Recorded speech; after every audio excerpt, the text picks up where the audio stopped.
Hi, everyone. My name is Sean Resch from Human Scale, and I'm going to be the moderator tonight. And I'm really proud to be part of this event for Workplace Week and the panel discussion. They asked for a moderator that's going to be gregarious, outgoing, articulate, intelligent. And fortunately for me, she wasn't available. So I got the call, and I'm here tonight. We have a great panel here this evening. Companies from Trinet, Lenovo, Verizon, as well as Serendipity Labs. So we're excited to have them be a part of that. A couple of things for you guys. In addition to the folks that are here, we're also going to be live streaming this. That's why I had to wait that 5-second delay when they said go live. That was the reason for that. So do me a favor, make sure your cell phones are off. If you have any questions, if you could hold it to the end, it'd be appreciated. We're also going to have a microphone that'll be handed to you to ask the questions. We'll also be taking questions via live stream, so we'll be toggling between the two, assuming that there's that many questions. And with that, let's get started. Presently, companies are moving to shared offices in increasing numbers for mostly financial reasons. This has created an HR gap because they are used to having their own employees in their own spaces that they run and control. Just like companies have preferred vendors for travel because they know that they are going through safe channels, there is a need for companies and shared office providers to work together to fill this gap for employee duty of care, employee security, and proprietary information confidentiality. The purpose of this panel is to bring out best practices and discuss benefits and challenges that arise from the new workplace program. So with that, I'm going to have the panel introduce themselves, starting with Caroline. Hi, my name is Carolina Golia, and I'm a Senior Human Capital Business Partner at Trinet. Good evening. My name is Lucia Diana. I'm with Verizon, and I work in their global real estate group, working on strategic national transaction projects. Good evening, everyone. I'm Christine Wyckoff, Senior Director of Global Workplace Strategy for Serendipity Labs. I put this event together, and I just want to say thank you personally to all the ladies who have joined me on this panel and put all the effort so that we could speak to you this evening. And to Sean, because we were looking for that one gal, but you know, that's, you know, I got to back you up on that. But thank you all for joining us. I'm Deirdre Pizzetto, responsible for global real estate for Lenovo. Awesome. So first question is for all the panelists. Please talk about your experience with off-campus open workplaces and the sorts of HR benefits and challenges you have seen come up as a result of them. And Deirdre, do you want to start first? Sure. I thought you were going to start at the other end. I know. Yeah, It's not like Eddie's tricking us too. Yeah. The all-female panel. Sure. So yes, so as I said, I've got all locations outside of China, about 140 locations, 5 manufacturing sites. So we are moving more, 20% of our portfolio is flexible office space. But we are looking more and more, you know, when we go out for new leases, new renewals, at more flexible space. Our business is such that we grow, we shrink, and just that flexibility is key for us. And, you know, we acquire companies and, you know, within 3 months, you need to be in a new location. And that's impossible to do if you've got to get a lease location. So yeah, we're going more and more in that direction because of the flexibility. So I figure we'll just go right in line. Yeah. Okay. No, that's I great. may differ down the road and just throw you for a loop. It's a tough crowd. The only thing I know is flexible workplaces. This has been my career all my life. I love the business. I love the industry. I love the people. I used to sell one office to one person with a desk, an executive chair, 2 guest chairs. I could do the whole talk track for you. And that's how the industry started 40 years ago. There was no conversation between human resources, business units. Maybe I worked with a broker, maybe I worked with a realtor. It was just such a different world, and it's evolved so quickly. And really the last 10 years, I've just seen this business change to, you wouldn't even know it. I tell stories and people look at me like, what are you talking about, Christine? There's no way that that's what this was. But it was really something else that's evolved very quickly. this industry has helped companies move into new markets efficiently, get their feet on the ground, ramp up, test out markets, swing space, project space, meeting rooms, look at what we're doing tonight. So I think it's an industry that doesn't get a lot of credit for all the work that we've done and all the major Fortune 500 companies who really came to our doorstep, with their computer in hand and said, hey, what can you do for me? So that's my background. And then here at Serendipity Labs, we're working to bring something new to the marketplace and really be a trusted partner to corporations. Cool, great. So I concur with everything that both Deirdre and Christine have said. We at Verizon have embraced this as part of our, I call it a tool in the toolbox. We look at every location that comes up for renewal, and in our administrative locations. Our portfolio is quite large. We're about 105 million square feet to run our business. 25 to 28 million is administrative, and those are the leases that we look at to see if we could go into a flex office with a flex office provider. Again, number one reason is for agility and flexibility. We are very changing, company, and this industry and this disruption, as I call it, in commercial real estate has really helped us with our strategy for our different employees and deliver a great customer experience for them and really deliver almost turnkey space if we need it. Great. Great. So at Trinet, we provide full service HR solutions to small and medium-sized businesses. So we do have a lot of experience actually working directly with several co-working spaces, and not only with them, but also with businesses that have grown within and help them expand nationwide. So of course, one of the biggest benefits of a co-working space is that opportunity for shared interactions, that opportunity to network, to build connections, to explore their creativity, design a strategy, to build that foundation that a company really needs to, especially in the early and startup phase. It is very beneficial for them to have a co-working space in order to have the opportunity for those shared interactions. From an HR perspective, I do hear some business owners voice concerns about a co-working space, one of them being productivity. They may experience a lack of productivity with their employees. So typically with that, and of course in any work setting, productivity can be a concern. So usually we do recommend that a company have a performance management system in place. So in short, that means having a clear and written job description so that your employees understand their job duties and expectations. So that way, if you do have any work quality challenges, it can be addressed before they become major issues. Privacy is another concern that we often hear. We usually tell companies that you should invest in at least one enclosed space within that co-working space. So that way your employees have a distraction-free environment. They can take sensitive phone calls, hold private meetings. So we do offer HR best practices at Trinet in order to help that business grow within that co-working space. Great answer. Yeah. Well done. Thank you, everyone. That was good. Security probably comes up every once in a while, right? Both personal and intellectual is a hot button issue. How do you see off-site open workplaces making strides to address this? And what duty of care features are you or your clients looking for in an off-campus environment? And again, this question is for all of you, but I'm going to pick on Christine first. Of course you are.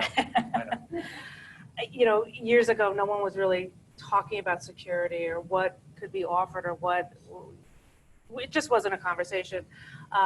You notice that today coming into our building, it was secured access. If you were a member here, you have a swipe card. So I know at any given time in any location who's on site. So your guests may not have a swipe card, but they've logged in. So that really ties into my duty of care. I understand who's on the floor, who are they there to see. That's just something that we pride ourselves on, and that's something that it's come up with all the companies that we do business with. Our basis of design has been altered for security purposes. So while we're hip and cool with our glass walls, they are frosted for security purposes. Our furniture, it's high-low desk seating, the sit-stand desks. If you need privacy, but that's the hot ticket now. Everyone's looking for that type of furniture. So there's certain things that have evolved and changed that we've done as a result of feedback from Fortune 500 companies and small companies to make this business work. So that's just the tip of the iceberg, but yes. Great. Lucia, you want to? Yeah, so security is big for us, right? We have to be careful, and everything we do needs to be compliant. We always get space behind closed doors. We encourage our employees to work outside the space in the common areas. That's one of the benefits, whether it's interactions for their job or just to get a break and to go away. But we always have to either have a badge reader, depending on the size of the space, or lock and key. IT security is another issue. We work via VPN because the whole reason is for flexibility and agility that we discussed. So why would we spend all this money to bring our own network in? So working VPN works well for us. We have Jabber headsets for our phones, or people can use their cell phone. We've even created a wireless print solutions. We'll bring our own printer in. So this way, everything is encrypted for the needs of our business, and that's way above, my understanding. But we have to be very accommodating to treat it that seriously. Everyone goes through HR training every year with ethics. So working in these environments is no different than kind of working into a Starbucks, let's say. You're very careful with that elevator talk, or when you're in the open area. When you're behind closed doors, then that's your safe place. So we take different amounts of security. We're working with Susan right now to build out a space with Serendipity, and we have lockers, right? Because we sit in an open environment at our HQs, and when we put people in the flexible office, it's also open environment. So we have lockers for people to keep their purses or their personal items for the day, and then to keep it secure within even our own space. Yeah, so those are all really great points, and we also do guide the companies that we work with to look for those type of items when they do decide to work with a co-working space. In addition to that, from an HR perspective, we often advise companies to perhaps implement a paperless work environment, so that way they can have all their documents secured from a technology standpoint, instead of having to use a printer or having papers lay around. Teaching your employees to log out of their computers, or locking their computers before they walk away from their workspace, especially if they're going away for a long period of time. And of course, I know a hot topic right now is harassment. So that is something that we really want to address from an HR standpoint, making sure that the business has an anti-harassment policy, but also that the co-working space also has its own harassment policy, so that employees can prevent and report harassment as it arises. And just to jump in, that's something we've had to address and put a program in place and training in place so that our operations team manages that, because it's sad to say, but it's happening, it's out there, and we take on the responsibility of your folks when you come into the space. So we own that process on the behalf of our clientele. So it's we've been forced to address that from HR really pushing us to do that. Yeah, sure. So since we've got so many locations around the world, and some of them are very small, we use an aggregator, Office Networks. I've been doing business with them for 10 years, and they know us, okay? They know, rather than having to deal with every operator, and some of them are small in some of the countries in cities in India, and even Europe. So they know the security requirements. Crisis management is one that, we were recently in a location in India, and there was a fire, so are you calling us or you're contacting us? So we ensure that, they know what the security protocol is for us. And also, a lot of the things you all said, IT, the same kinds of things. So we don't have to, it's easier for my team that we don't have to go to, every operator, because some of them are, not many of you that are in the room, very small ones in some of these countries. And, that education is key, and, Office Network knowing as a client, can do it on our behalf. So we just found that easier. I'm responsible for security for Lenovo. So they met with my security director, he's a former CIA guy, and, it's very strict on, what happens and what doesn't happen. But, it's worked for us. Yeah. And like, all of us, we all travel, and, we're all used to being out in the public and airports. And so employees need to know how to work that way. All right, I'm going to go off topic. It's not part of the script that we have.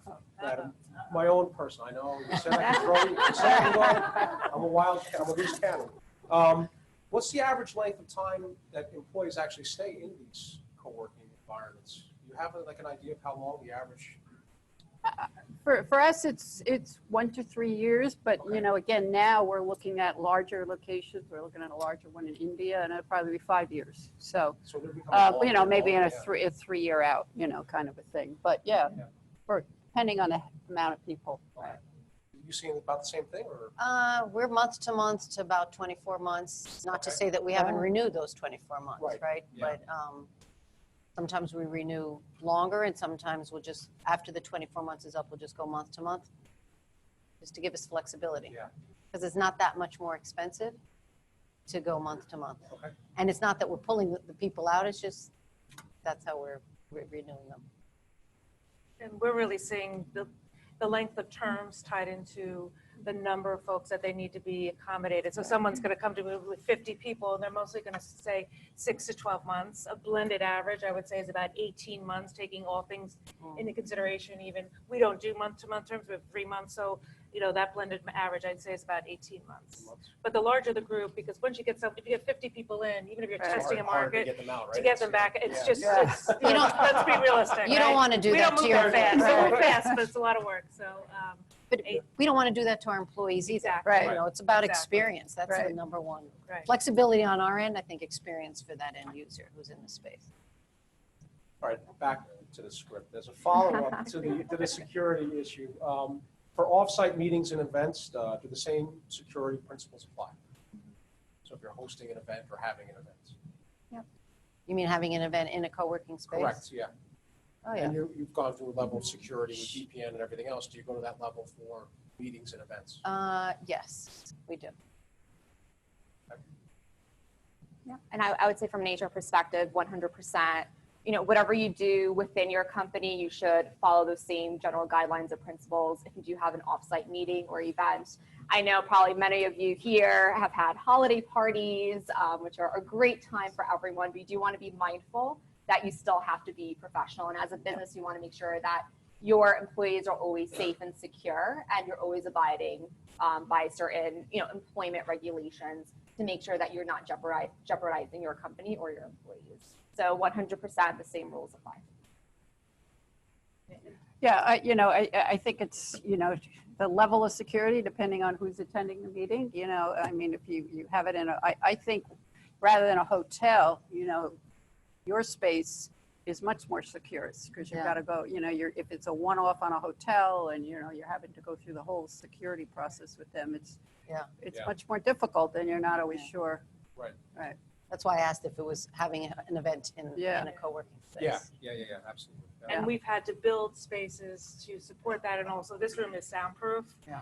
So, you can have a board meeting in here. You can bring whoever you want in here because it's soundproof. And if you do need to live stream it like we're doing it tonight, we're prepared for that. So that's something that the industry has told us that we need to bring as part of our basis of design in order to expand the business that we get, because it's, like you said, it's important on all fronts, even for meetings and events. A quick meeting, a big meeting, it doesn't matter, but something we've had to address and build. All right, this question is specific to Verizon and Lenovo, so Deirdre and Lucia. Having integrated flexible off-campus workplaces into your real estate portfolio, were you prepared for some of the challenges that this brought to the business units regarding being in compliance with corporate policies? I don't know that we've had I was looking for eye contact and you both looked away, so. I was going to let her speak first. Yes. No daggers. I get what we find is some of our employees go to these co-working and they go back to their, leased office and say, why isn't our space cool like that? So, we hear that more often than not. But no, I don't think we've had any, any issues. And again, you need to educate your employees. We take the security precautions, and working with somebody who knows Lenovo, and, you know, locations are vetted, and, you know, too often we get, you know, some of our employees saying, oh, I found a place down the street. Yeah. It's really cool. Let's go there. And we're like, no, you know. Yeah. You're not securing it. Yeah, well, right. And, you know, has it happened? Yeah, and we've had problems, you know, so we do try to enforce it, you know, it's got to be a vetted location and that's the key. Okay. That, you know, they're reputable providers that we know. Absolutely. Yeah, we've got, you know, the employees too, who, you know, they've bought a house and have a mortgage, so they think they're trained to Yeah. go find, Oh, yeah, right. you know, commercial space for their team. Unless And we do have a expensive. corporate policy that says, unless it's the Verizon Global Real Estate team, you aren't to be engaging in any transactions. And we vet them out. You know, I was asked to attend a Cornet event in New Jersey, and my colleague said, oh, it's a great place. And I went to go check it out. And the next day she said, well, what'd you think? And I said, never put our employees there, right? There's no elevator, there's no ADA, there's stairs, the little nooks and crannies. I mean, what if you have a guest who comes that's in a wheelchair? What if one of your employees breaks their legs, you know, and needs to be in a cast for three months? They need to be vetted locations that are secure, caters to the enterprise, and for all the reasons that you've heard. And then we do go through, we have a very robust HR department that we have all those policies. We do performance, you know, agreements every year as to what they're supposed to be accomplishing. There is things set up for harassment and whatnot, and protocols and things in place. So it really, as I said before, it's just another tool in the toolbox. And sometimes the employee doesn't realize whether it's an owned location, a leased location, or a co-working location. It really should be seamless to them. And yes, there are a lot of benefits where people are back, but we've taken back and learned a lot from the industry. And our, you know, HQs look a lot like co-working spaces with the open ceiling and the concrete floors and the free address and a lot of the glass walls. So a lot of Crossover, sharing. yeah. Yes. Yeah. Great, thank you. Caroline, this is for you, Trinet. No one else can answer. Just kidding. What do you advise small or medium companies to look for in a third-party workplace provider? And what sorts of questions do you recommend that growing companies ask third-party workplace providers about moving into their space and maintaining company culture? Great question. Thank you. Did you come up with that yourself? I did not. So I think the key thing, business owners should be asking questions that will help them at the end of the day stay in compliance with employment-related laws and regulations. So they can ask the workspace, what accommodations can you provide for my workspace? Are there, like to your point, are there ramps and elevators? Within your common areas, do they abide to anti-discrimination laws? For example, is there a lactation room, or can one be created that's suitable for my employees, especially in New York, right? That's a hot topic right now. Another thing is, how can my space be designed to help my team succeed? So are there private booths for my sales team to take phone calls? Are there break rooms, or do I need a code to access certain areas? Can my writers have a space where they can quietly concentrate on their topics, right? So these are all key questions that I think business owners should ask, and making sure that it fits to their organization, their employees, and their mission and values. Great, thank you. Next one for Serendipity Labs, Christine. How do shared third-party workplace providers manage partnering with companies that have established workplace policies that may differ from your own company policies? Tough one. It's a tough one. I made some good questions tonight. You did a good job. All right. You did a good job. So, you know, at Serendipity Labs, we purposefully built a location where my culture is our own. So our environment is not a place where I'm imposing my culture on our members. And we've done that on purpose because we're thought of as an extension of your workplace, and that's how we sell our model. So we are in compliance with same things that all these major companies need us to be in compliance with. But it's more because we're selling workspace, not culture. There's other companies that are out there, so everyone's got their little niche market. Some companies are selling culture and selling the environment. That's not really who we are and what we're looking to accomplish. So I guess really on that question is that we're not imposing any of our policies on anybody else, because we're really embracing the policies that will support a large member base with different needs. Because I'm managing both a Lenovo and a Verizon, so my environment's got to be able to allow them to blend, as well as when Caroline's Trinet customers come in, it's got to be a blended environment that's safe and secure for everybody. So our culture is separate, and what we've built is this shared environment that allows them to have their own culture present. Okay. Once again, for everyone on the panel, workplace culture plays a huge role in talent retention and productivity. Walk us through how an open workplace environment helps and hinders workplace culture creation in small, medium, and larger companies. Lucia, you want to? Yeah, Sure. You sounded like a deep So breath. we are open environment, and we call it ABW, activity-based workplace, which means, and I think you touched upon it, we sit out in the open from VPs on down at our HQ, and depending on the type of work that you're doing, you move around all day long. You sit, stand if you're at your desk. If you ladies start talking and it kind of gets loud, either you'll take the conversation somewhere else, or I'll just pick myself up and move somewhere else, because 5 of you are talking and I don't want to, hinder that momentum of that conversation. We have bookable conference rooms, unbookable ones, dine-in areas like we've seen here. The phone booths are very popular. So you move around all day long. So when we look for a flex office provider, we look to see it designed that way too. If they're designed right, because I guess there's Harvard studies on how the open environment's terrible. I believe, and we believe, that if that environment is designed properly with all those spaces, then it's very successful. Sometimes I want to be heads down. I got to get something done in an hour. I'll move myself somewhere away that's soundproof. Sometimes I'm just checking emails and I can sit around and pick up some collaboration tips and find. Sometimes we need to meet privately. So we'll go. Serendipity's coming in for a meeting. I make sure I've booked a room so I have it. Sometimes it's an impromptu conversation. You can kind of walk around, for a minute or two and find some place to have that private conversation. Does that answer your question? When you mentioned earlier, you manage about 104 million square feet of real estate. Oh, I don't, but Verizon. Verizon does? We have 105 million. Does that include the co-working and off-site facilities, or is that just what is your own? Yeah, it's total. And let's face it, the flex office, we call it, a very small percentage and a very small square footage. Yeah. We have large, big sites, large campuses. Yep. Gotcha. Sorry. Yes. That's okay. Anybody else want to take that question?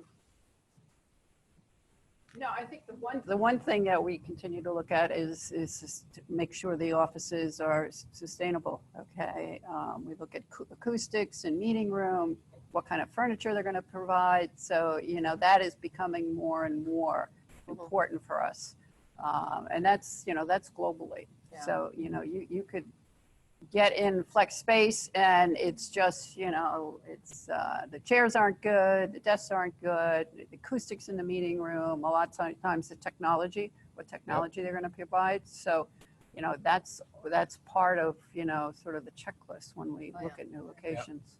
And Sean, all these things have been combined that we've learned from our client base, and we've reacted in a manner to support that. So we've got the soundproof phone booths, and you've got the soundproof meeting rooms, and the little nooks and crannies to have those meetings. If you are in an open environment, there is that place to run off and hide to and have that private conversation.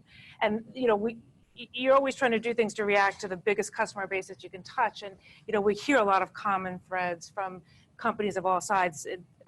Just if you get a chance to walk through our space, you'll see that our basis of design has really been heavily influenced by human resources policies and just feedback that we've gotten from the clients that's, helped us design who we are today. And I think a lot of the other players will probably have the same thought process as well, because you can't ignore what's being said, and the security, you know, we're cloud-based infrastructure. I mean, no one really talked about, we talked about dial-up 20 years ago, and really, like, it was serious. So, I mean, with the great, I mean, I told you, we came a long way. So, so everything that, you know, that we've collected that's really influenced, that's HR-based, has brought you to where you are today in an environment like this. And we have, you know, anytime we work a design and take over a team and, you know, take a team and put them in a co-working space, and let's say we're customizing space, we always have our in-house workplace delivery team, our design and construction team evaluate it. You know, one operator may think, let's give them 25 square foot per person. We tend to average 50 to 75. We, you know, and I'm not a design person, but I know our in-house architects, like, I want 7 feet, maybe something to you, 7 feet back to back of a chair, as opposed to like I back up my chair and I'm hitting the next person. So we want them to have, our employees in those spaces, the same kind of experience as if they're sitting with us. They may not have the same color desks, but we like them to have a sit-stand desk. We like it to be a certain size because that's what we get at our HQ. So again, should be pretty much transparent. Now, from the smaller and medium size, what's the perspective, Caroline? Yeah, so I think the key thing is finding a space that fits your culture, right? Yeah. So if you don't have that workplace culture, it's really, really hard to sustain any culture in any space. So whether that's in a co-working space or anywhere else. So I think the key thing is just understanding the major elements of connecting your employees and keeping them engaged. So maybe offering them a comprehensive benefits package, making sure that you're valuing your employees, making sure that you're staying connected. So even if you're in this co-working space where there's a lot of mobility, I highly recommend having some kind of technology in place so that your employees always feel connected. So for example, I know Slack is really popular and people can message each other to make sure that they're on point with the task or just to chit chat. So I definitely recommend just having all of that in place no matter what workspace you decide to do business in. Okay. Back to you, Caroline. Oh boy. 2 in a row.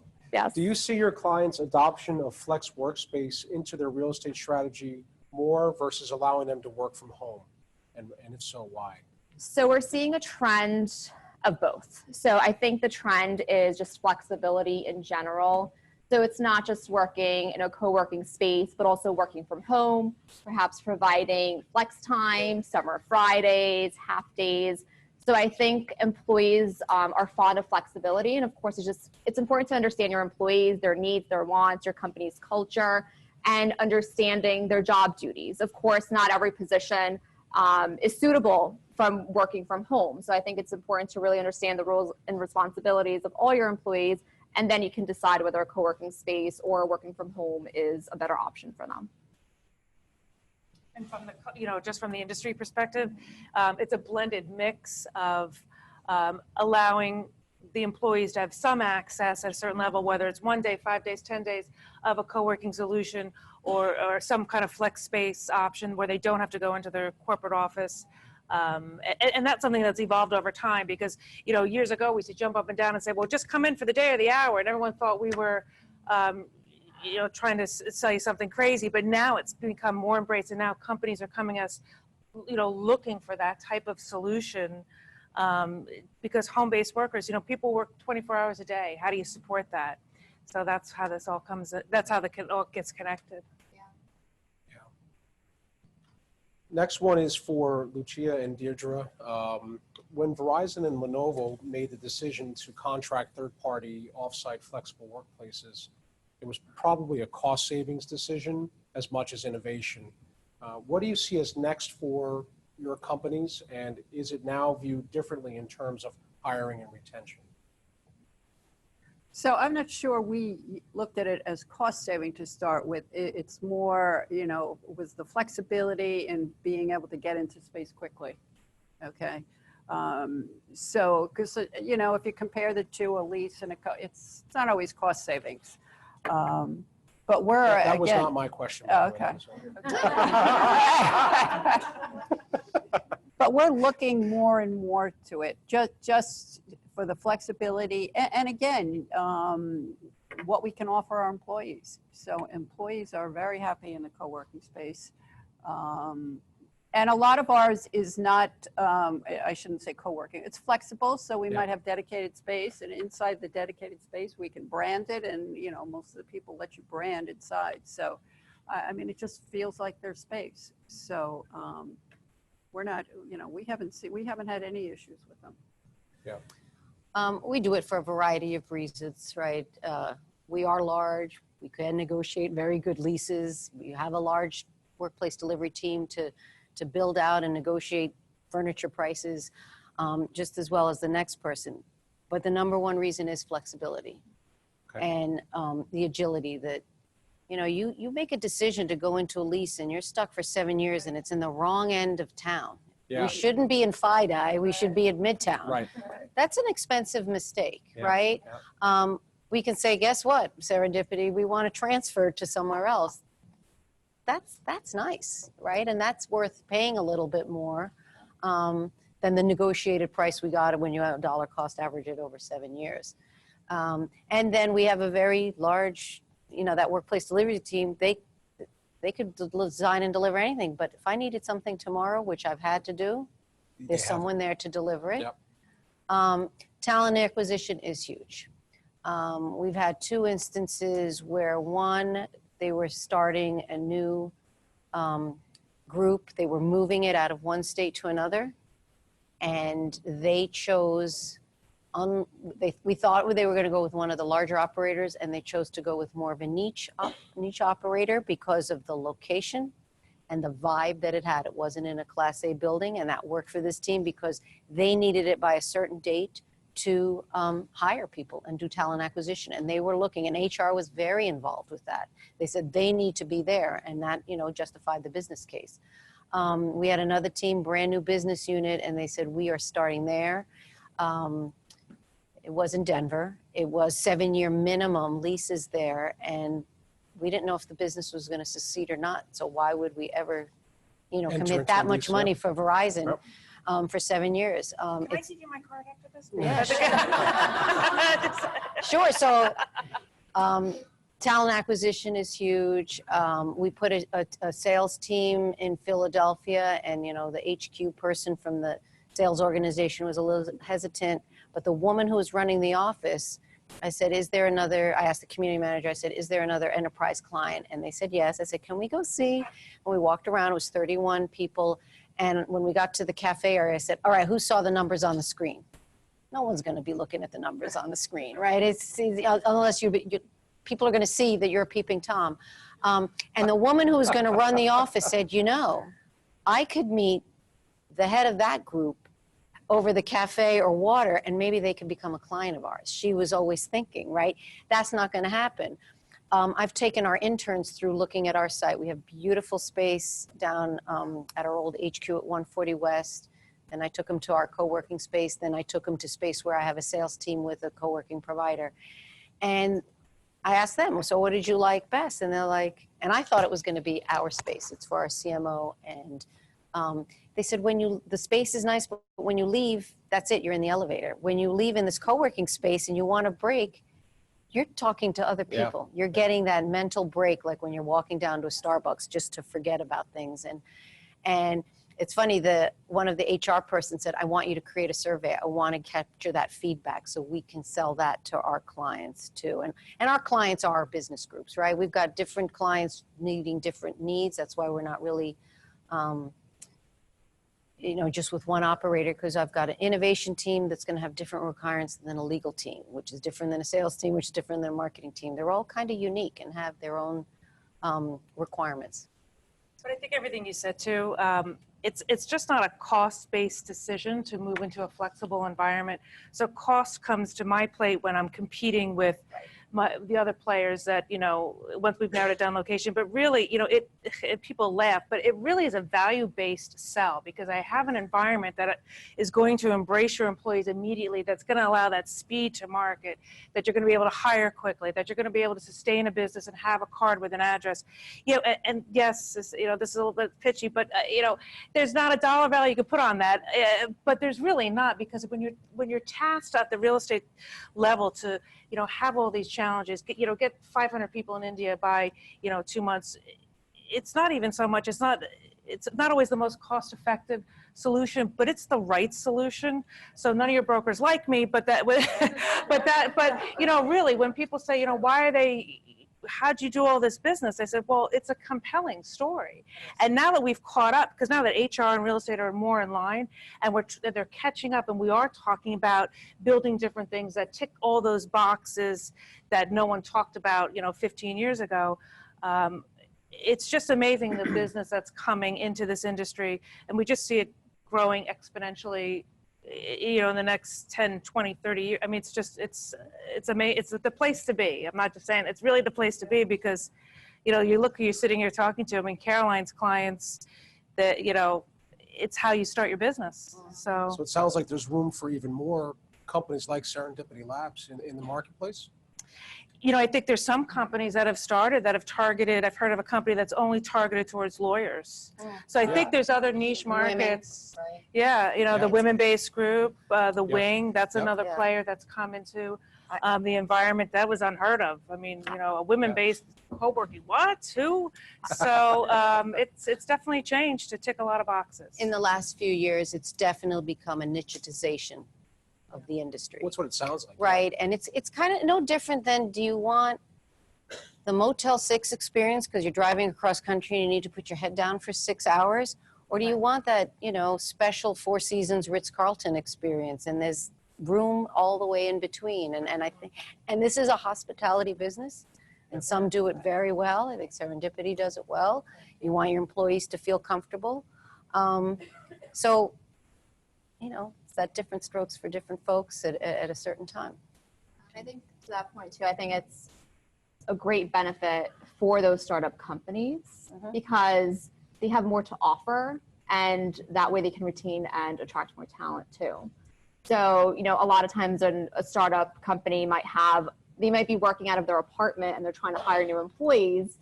And an employee might look at that and say, well, I don't want to work in an apartment. You know, what kind of business is this? And I think that co-working space is more appealing to a lot of new businesses. I think we're doing pretty good on time. We have one final question for Caroline, and then we'll open it up to the floor. What requests are you hearing more now that stem from HR retention or recruitments? And how has your business evolved to meet these requests? Sorry, can you repeat the question? Sure.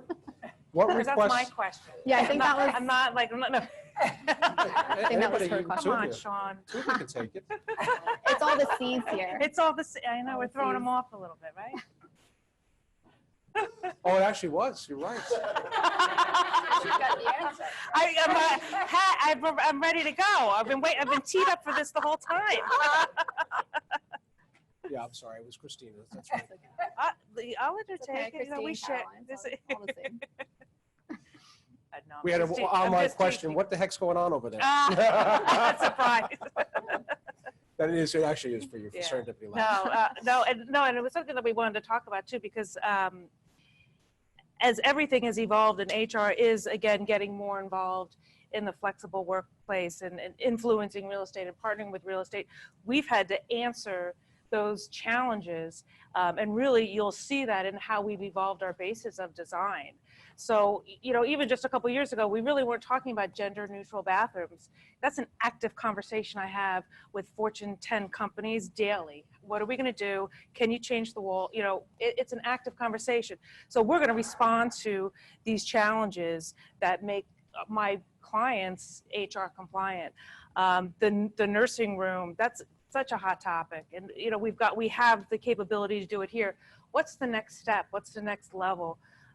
Refrigeration, we talk about, do we need to have water? So everything about how our business model is evolving right now is really driven by HR compliance and being able to attract larger tenants on a longer term and be in compliant with everybody. The interfaith prayer room, caught me off guard, honestly, but that's a really important offering to you know, a Fortune 500 company. So things like, so we've evolved based on our customers' demands, and you'll see how, you know, just even I feel like this room being soundproof, that's something that's, you know, was a demand of our client base. So we had to respond, and here we are. So everything about how we move forward will be driven by this powerful force that's finally connecting with the real estate partners and moving forward. And it sounds like a lot of it comes from your clients, right? Yes. They're the ones that are asking for it. Yeah. The HIPAA compliance, ADA compliant, talking just even, you hear the major companies saying that, so we've responded. So you have to, Yeah. otherwise they won't use Serendipity Labs. Makes Yeah. sense. Well, we really appreciate your time tonight, sitting through the questions and giving us the feedback. So now at this point, I'd like to open it up to the audience here and online for any questions that you may have for the panel.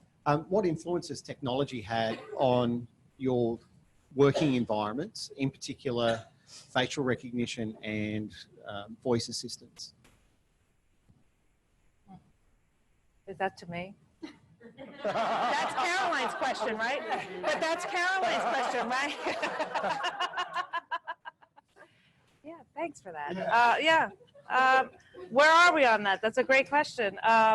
We haven't done anything to do with facial recognition. That would be, we're just not there yet. The technology, so we're a cloud-based infrastructure for security purposes, which really, ties back into our model that in the event of an emergency, we're talking about crisis management, I could track the employees and whoever's on my floor. So, that's as deep as I can go on the IT portion, but our CEO's in the room, so if you want to talk to him afterwards, I'm sure we'll want to get on that. But that's a great question, so thank you for that. I just don't have more details on it. There's another question over there. Have any of you seen an increase or a decrease in your turnover rate due to flex space? Specifically, you're in an environment where there are other companies maybe poaching your employees. Has that affected you at all? And is this really on? We haven't seen that. Okay, does it happen? I'm sure, but it'll happen if you go to a Starbucks or you go to a restaurant, so, but that hasn't been an issue for us. Not for us either. If you're treating your employees right, it'll happen anyway, but if you're treating them right, they're not looking to go because they're in that environment.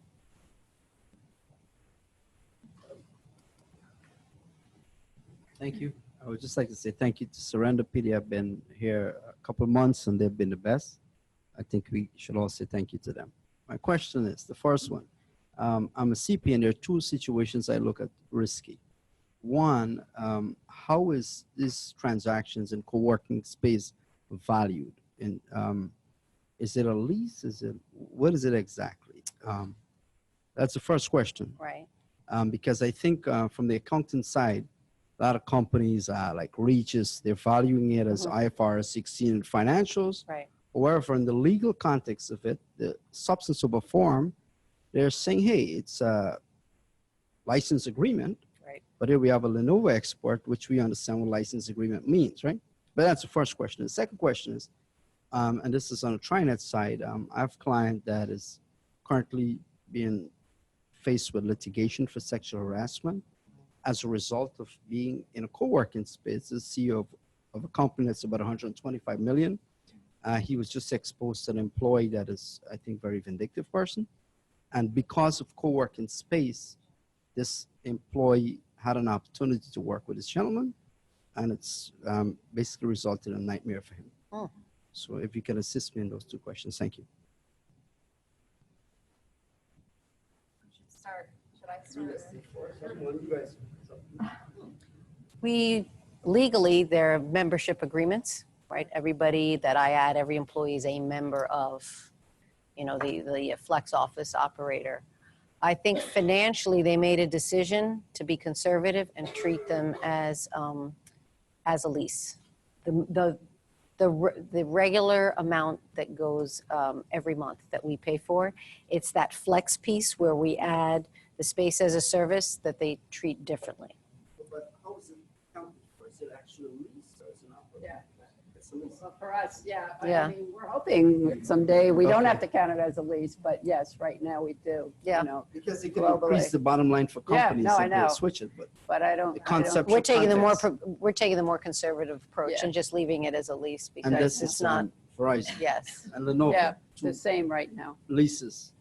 Thank you. Yeah. Because they're technically service agreements, Yeah. so Yeah. even under the new FASB law changes. Yeah.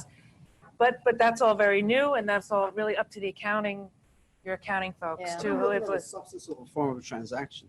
Because if the legal substance is you're trying to restructure, what you're really doing is taking Lenovo or a large company that want to come into an environment. But if they are basically not reporting it properly, the bottom line could change. But in the end, it could really, if some new regulation comes out to look at this, because I think this is like a re-engineering happening right now. If you look at co-working and flexible spaces, I think it's going to be the future. Not I think it is the future now. It's just a lot of companies are not there as yet, but as they get an understanding of what it is, I think it'll be good. It's just on the accountant side, I think things got to be done properly. Right, right. Yes, I'll go next. So in terms of your harassment question, it's a very complicated question. So I'm sure we could talk more after the panel. Just to get more information on the specific situation, because every harassment issue is unique, right? So it's really understanding what exactly happened before this claim was submitted, right? What preventative measures were taken by that company before, you have an employee submitting, let's say, an EEOC claim. So it is really important to understand what happened prior to that and really understanding what steps were taken when that claim was submitted. So I think it's a very complicated question, but I would love to, talk after the panel. That's very important because when they have contacted me, Yeah. I told them my understanding as a specialist, they should go to EEOC Mm-hmm. as the first step in the process, but that did not happen. Yeah. They just contacted an attorney, and my guy's the CEO of a large company, so he's like kind of in between here, and I'm saying, hey, this needs to go to EEOC, this will anything about it. If it's not in my mind, it doesn't.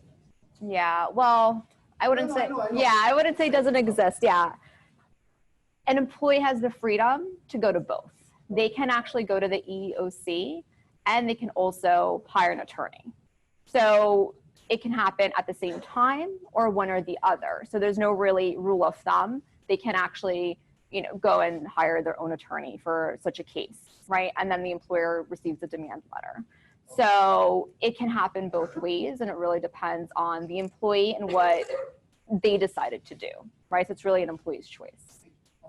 Yep. Yeah. There's another question here. I didn't see that hand go up. So my question is, this is exciting, what's going on with co-working and flex space. What do you guys see as the future? Are people going to stop going to work in a conventional workspace? What's going to happen? I'm excited because it's an industry I work in, and I'm old enough to remember what happened when the internet came out. And this feels like that. That's why I'm excited to be a part of it. And I'm curious to hear what you think about what it looks like 5 years from now. I think for Lenovo, again, I think we're at 20%. I think we're going to continue to see, for any new, with my team, any new location we're looking at, they've got to consider a co-working space or I'm not sure, co-working flex space or whatever, in addition to lease and really compare the options. And it's not always financial. Again, it's the flexibility, but I see us as a company using it more and more for all different sizes. Again, like I said, in Gurgaon, we're doing one for 150 people. So I don't think we'll see the corporate campus disappear. I think that will always be the core of a headquartered account for the most part for these larger corporations. But just if you probably could pull some data from where it's come from and where we're going, it's increasing. If you think about how many operators there are that here today that have very high occupancy on a global basis versus even 5 years ago, it's more than tripled. So I can't imagine that it's not going to be anything but a growing industry. But I don't ever see traditional real estate going away and the corporate headquarters ever going away. Not in my lifetime. I don't think it'll happen. We use both, right? So we'll have our corporate campuses and we try to, every renewal that comes up, we look at renew in place, renew at a right size, market lease alternative, and what the flexible office providers in the area. And we're all across the country. It's nice to have that mix. And, you know, future-wise, what I'd like to see, you touched upon it with the facial recognition. I think once companies like Verizon, you know, deploy their 5G, right, that's latent speed decreases, and now it opens up the doors for new technology, whether it's augmented reality, virtual reality, and all those things that those products bring to change, and that's the future of the workplace, whether it's at our corporate HQs and probably in the flex office providers too. I personally would like to see, if my team of 23 now becomes 43, I'd love to see, and it's a challenge for the architects, designing walls that are truly flexible and soundproof, that you can turn over a room overnight. You know, right now it's still bricks and mortars. And if I came to Serendipity and say, I want to combine these 5 offices, you know, there's going to be a cost. It's so many weeks or months to do it. It's a little bit different. I know some operators are testing without having the shading on the glass, just have clear glass, but then how you can change it with a switch inside that it becomes that you can't see it. Yeah. You know, the soundproofing, changing. This one sounds like it has the sound masking in here. Different technologies there that they can bring out to change all of that.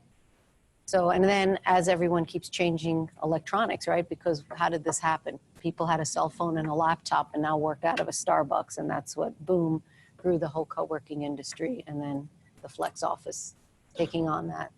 So I think there's a lot of room. It's going to be very interesting to see that co-working 2.0, flex office 2.0. Yeah, I think to your point, as technology grows and expands, these co-working spaces will expand as well, right? Employees can stay connected no matter where you are in the world.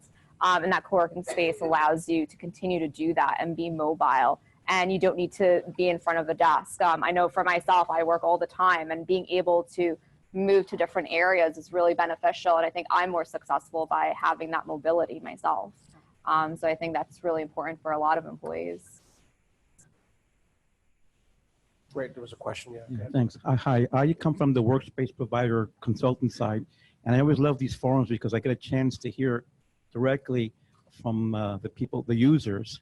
So thank you for this forum. I really appreciate it.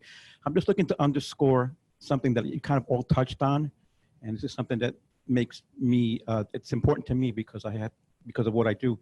If you could put your finger on one thing when you walk through the door, this is mostly for the corporates, when they walk through the door of a place, of a flex workspace or space like this, what is the one thing that jumps out at you that says, yeah, let me keep on going. This is the right place for me to bring my company, my people. Conversely, what's the one thing that will kind of turn you off? That we walk through the door, it's like when you go to shopping, you know, this is the right department store, or you go to a restaurant, this is the right place.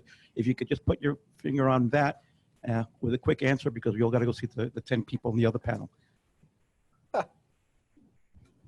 I think it's customer experience. I mean, you know, when you walk through the door, how you're greeted, how they're treating you, you know, they're not knowing who you are, and so it's that first, you know, person you meet when you go in there.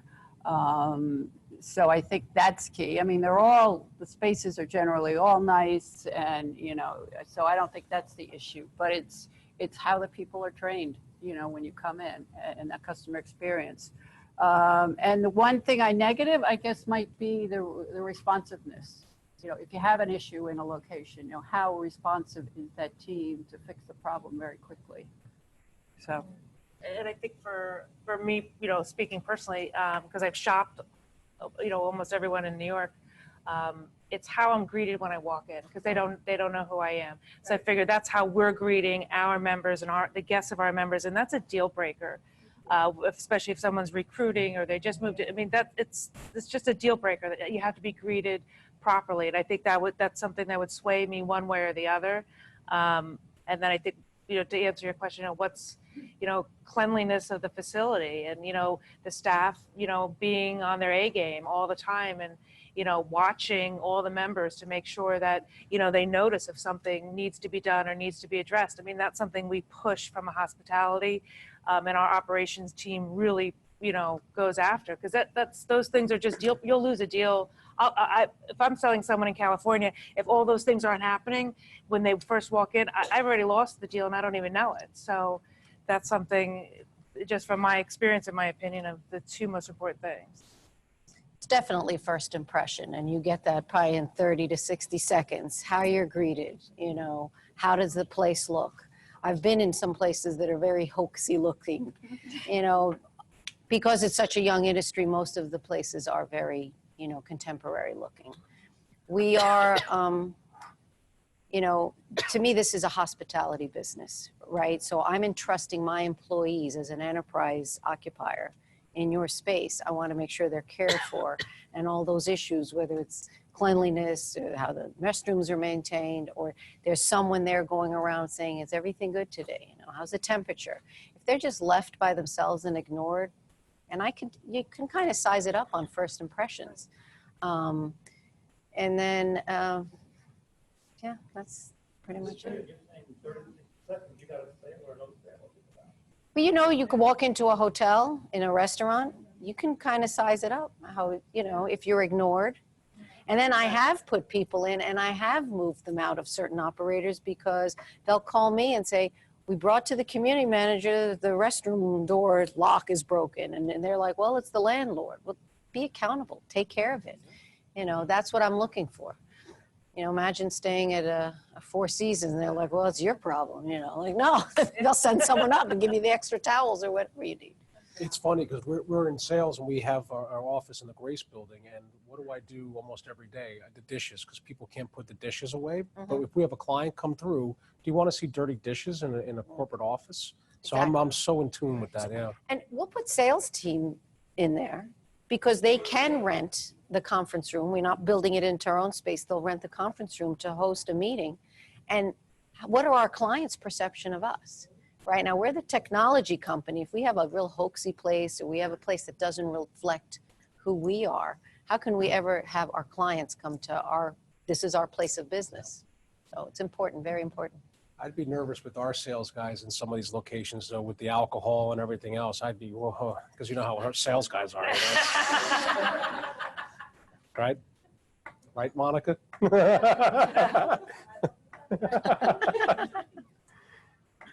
You had your hand up too, yeah.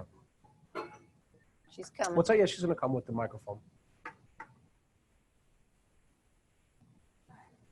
From a talent acquisition and retention perspective, are you getting pressure and/or requests to be, I'm going to use the old-fashioned googly, concierge services, getting someone to, you know, if you see a team that's working night and day to get someone to clean their house, to get their dry cleaning, to just all kinds of additional services. I'm just curious if around the world you're getting pressure to compete for talent retention with additional services. Well, we always say we're not Google, okay? So we are not competing with the Google, the Apple, and, you know, we can't, you know, we will never probably provide the level of services they have. So, you know, we listen, and depending on which part of the world, as to what our employees would like, but, you know, as a company, you know, we're never going to be at that point to, you know, and do we lose some, you know, some talent? We may, but we just can't compete with them. You know, ditto, we are who we are. Right. We have a lot of history. Google doesn't. And from a real estate perspective, we want to create nice spaces for people. We're not going to have those hard-walled offices anymore because I don't think the talent coming in is used to that. And quite frankly, I don't want to sit that way either. And I don't want to work that way. I really embrace it. I'm an extrovert. I enjoy having all that energy. That's what energizes me, to have all those people around. Even though I'm heads down focused, I know what's going on. It's kind of like, you know, the people, they get a lot of work done in a Starbucks. So I think from a real estate perspective, we cater that way. But when you start talking about other services, and, you know, we do have certain, on our campuses, certain things that we have, like Food Truck Thursday and things like that. But, you know, you have to be true to who you are. Yeah, and I think from an HR perspective, I think flexibility is more value to employees. You know, having a pool table is great, for example, but how much time do you really have in a day to use that pool table? right? So it's nice to have it, but I don't see most employees actually using those types of things. So I think just giving them a comprehensive benefits package, a higher salary, just being really competitive in the market and that flexibility, and just being creative offsite. You know, having those like food trucks or having other activities or going out for a boat ride in the summer in the city. So I think that's what I'm seeing companies really doing instead of looking to compete with Google, because I think most companies can't compete with that anyway. Yeah, from a real estate perspective, it's that flexibility in your workspace. I talked about activity-based workplace. There's people who come, whether they're 22 or 62, and they'll always sit at the farm table working off their laptop. I like to work at a sit-stand with the dual monitors provided by Human Scale. I'm very comfortable. I've got 3 screens working, you know, the 2 screens and my laptop screen. Some people just are happy working on, so to give them that choice. And then there's people who sit on the sofa and work. Or they'll work, you know, stand 1 hour, sit another hour, go over here. And I think the flexibility, the salary, benefits, that's where you really compete for talent. And I think we're going into locations that kind of fall in that whole live, work, play trend that we're hearing. Obviously, it's not a live, work environment, but you know, like this building, the bottom floor is going to have all the amenities and services that you would want, that you'll never have to leave 28 Liberty. Some of the other locations that we go into, for Denver example, the bottom, I think 6 floors is a lovely hotel with a great restaurant, great bar, and a gym. So, you know, I don't see our brand today going down that path to offer those services and amenities through us, but we're putting people and building in an environment where you have access to it. Because we just want to keep to our core business, and I think that's, if you're good at one thing, just stick to it. And if we start touching all these different things, no one here wants to cook. Although one gal we hired, she's got a chef background, but we don't really want to go down that path. So we'll just take it as spaces in the buildings and can have the amenities. I think where you're really seeing it is the landlords have finally become very astute, and they're realizing to amenitize their building, what differentiates their Class A building and the rents that they collect versus the other Class A building. And it's to amenitize it with the gym and maybe the Starbucks and maybe the co-working operator, because they used to think it's competing with my business. I want to rent it $1. But they're looking at it that, hey, that startup or that small company could grow and need traditional lease space. And the people on the lease space may be renovating and needs to put their employees just an elevator ride away, you know, on a different floor. Or they're bringing a consultant in to do an audit for 3 months. Let's put them in the space. So we're part of the amenity. Now you're an amenity. Now we're viewed as a building amenity, whereas opposed to years ago, we were seen as yeah, and that's how competition. the It's just- whole flex office has evolved, and very quickly, which is great. Yeah. All right, I think we are done with the questions. If anyone has an additional question or was too shy to ask, there's a website, email, marketing@serendipitylabs.com. Send it to there and they'll get it to the panelists for an answer. Right now, there are refreshments outside, and if anybody would like a tour of the space here at Serendipity Labs, they have people that will walk you through that as well. All right, so thank you everyone for attending, and being a part of it was good for me because I actually learned a lot doing this, and hopefully I can be a part of it down the road. And thank you again for being a part of it tonight.